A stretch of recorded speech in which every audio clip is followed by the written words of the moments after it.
Don't forget to like, comment, share and subscribe, and do consider supporting the channel via PayPal or Patreon. You'll find the links in the video description. Black to play. This is from the Women's Olympiad. Iran against England. Mardian with white against Yao playing black. Somehow white's position looks so dubious with his bishop lined up here on the same diagonal as the king. Black to play. What should you do? Well, e3 check is a good start. And now white has to play d5. If bishop g2, you can just exchange and then take on f1. That's an extra rook.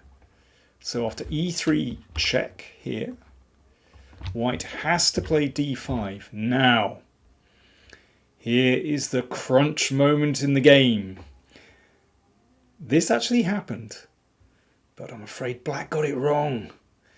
What should black play here? In the game, e2 was played. Mistake. Then rook takes rook. Pawn takes rook. Queen f2. You can see that that bishop here is locked out by this solid pawn chain. Queen e7, and white succeeded in rounding up the e-pawn and went on to win the game. But let's go back to this position. So that's the starting position. e3 check is correct. d5. What do you play? Well, not this one either. E takes d5 looks very tempting. But then rook takes f5. d4 check. Bishop g2. This is actually winning for white. Because if queen takes rook, bishop takes bishop. Don't forget there's a threat of mate here. We go back, d4 check here, for example, bishop takes, well, just queen takes. Remember, if queen takes rook, then queen takes g7 is mate. So that won't do either. Let's come back to the start. So once again, e3 is correct, d5, and now the only move to win is rook takes rook. Let's go through alternatives. What about bishop takes pawn? Well, then rook takes rook.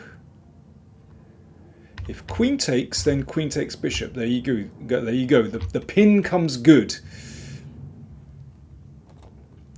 And if king takes, that can be taken again. Because after e2, well, rook f1 is happening and e1 queen. So for example, this endgame is winning for black. King here, you take that one and the bishop is too strong. Okay, back we go. So we've just played rook takes f1. A little bit complicated. And if rook takes f1, queen takes rook check. Rook takes bishop and e2. So it's this position again. Now, just a little finesse at the end is required. After queen b8, the king comes up, give the bishop, and the king just runs around the corner, is completely safe there, and on the next turn you get a queen and black wins. Tricky stuff. For more puzzles, do check out chesspuzzle.net. You'll see the links down there, and also if you want to check out the solution and the full game, then you'll find that. The link is down in the video description and at the top of the comments as well.